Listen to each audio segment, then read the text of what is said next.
السبت. هذا الاسم مأخوذ من اللغة الخورية. الخوريون هم أسلاف الكرد. وفي اللغة الخورية هذه الكلمة اسمها سابتة. وأيضا كانت موجودة أيضا في اللغة الميدية أيضا بصيغة هابتة، بتحول حرف السين إلى حرف الهاء. وأيضا في القديم من الجدير بالذكر كان في القديم سابتة أو هابتة كانت تعني الرقم 7 كانت تعني، ثم اتخذت صيغة هفت في اللغة الكردية الحديثة. ولماذا السبت؟ لأنه يرمز إلى اليوم السابع من الأسبوع الذي ارتاح فيه الإله بعد خلقه للإنسان الأول، وكانوا يسموه جيان مردو، أي الجسد الميت، لأن الإنسان هو عبارة عن جسد ميت. ولذلك السبت متأتي من اسم اليوم السابع من الأسبوع بعد خلق الكون والإنسان وكل شيء. أنهى الإله عمله وارتاح في هذا اليوم. سراب مأخوذة من الكلمة الكردية سراو، سر أو سر، هذه أيضا كلمة مركبة. سر يعني رأس، وآو يعني ماء. فأيضا هذه الكلمة موجودة أيضا في القرآن. أعمالهم كسراب بقيعة يحسبها الظمآن ماء، في سورة النور الآية 24. سرداب، أصل هذه الكلمة هو الكلمة الكردية سرداو.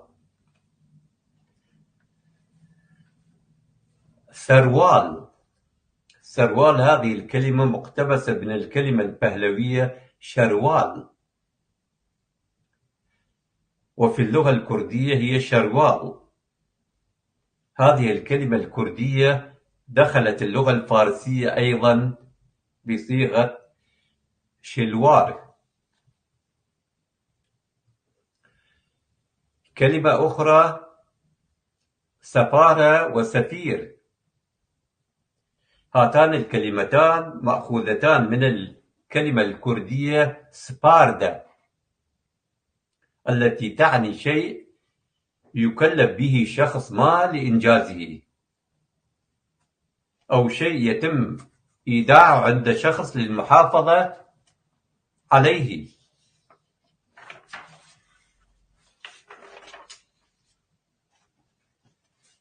سفر وأسفار، متأتية هذه الكلمة من الكلمة الكردية أسبسوار.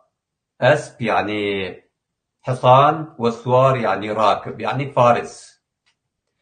فالسفر في الأزمنة القديمة كان يتم عن طريق الخيول، ولذلك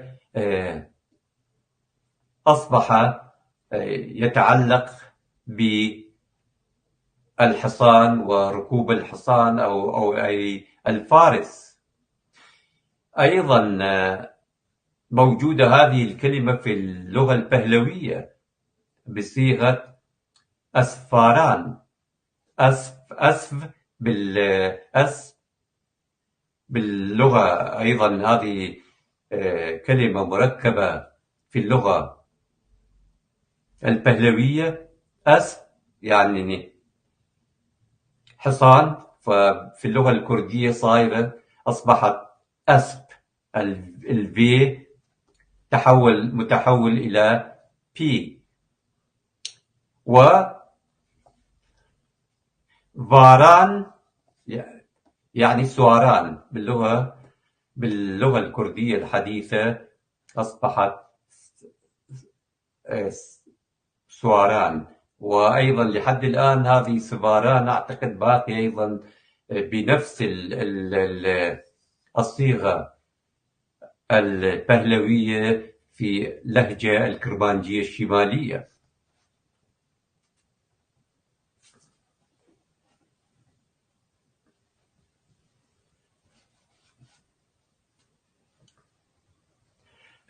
سكر، هذه الكلمة العربية تعني اغلق، ومتأتية من الكلمة الكردية سكر التي تستخدم لإغلاق الأبواب والنوافذ. سكران مأخوذة من الكلمة الكردية سرجران. هذه الكلمة أيضا كلمة مركبة، وواضح جدا أن هذه الكلمة مأخوذة من الكلمة الكردية سرجران. عندما يشرب الإنسان الكحوليات فيدوخ، فسرجران، سر يعني رأس، جران ثقيل، يعني يصبح رأسه ثقيلا عندما يسكر.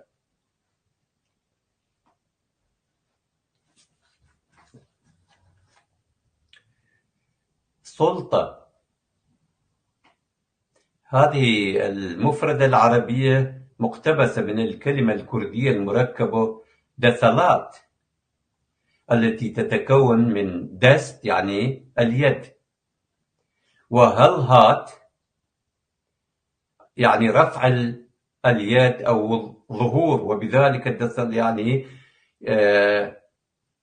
ما معناها. هناك أعتقد عبارة باللغة العربية يقولون اليد العليا خير من اليد السفلى، ولذلك باللغة الكردية معناه الشخص الذي له اليد العليا، يعني له السلطة. نعم. سليط مقتبسة من الكلمة الكردية شليت. شليت التي تعني عديم الاحترام. لا أدري في بقية البلدان تستعمل هذه أيضا. فكلمة شلاتي ما أدري تستعملون أستاذ علي هذه الكلمة؟ نعم نعم نعم. أهالي قاموسلو يقولون فلان شلاتي. أي نعم نعم. فهذه متأتية أيضا من كلمة شليت، وأيضا تستعمل في الكردية شلاتي، وحتى أعتقد في اللغة العربية يستعملوها أيضا. سماء، سماء متأتية من كلمة آسمان الكردية، وهي متكونة من كلمتين.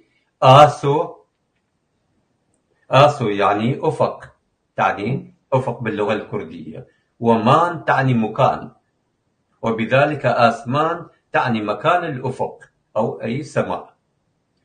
أخذها اليهود عند سبي اليهود.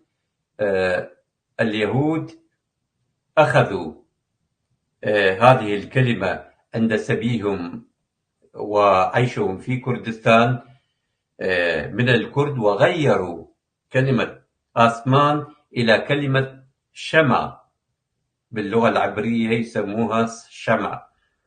والعرب بدورهم أخذوا هذه الكلمة من اليهود وحولوها إلى سماء. فباللغة العبرية شمع، وباللغة العربية سماء. سمكري وسمكرة مقتبسة من الكلمة الكردية المركبة سمكاري.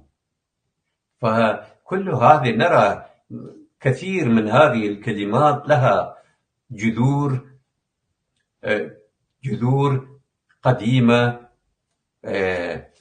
في اللغة الكردية، ومرتبطة بمراحل تاريخية عريقة. فالإنسان يتفاجأ أن يربط كلمة سمكري وسمكرة مع سمكاري. سم يعني ظفر الحيوان، سم ظفر الحيوان، الحصان مثلا، وكاري يعني عمل. فمعناه جاء متأتي من القيام بوضع نعل لرجل الحيوان، لرجل البغل أو الحصان. ف في تلك الأزمنة القديمة هذه الكلمة بدورها متحولة إلى سمكري وسمكرة، مأخوذة من كلمة سمكاري، يعني عمل نعال لأرجل الحيوانات.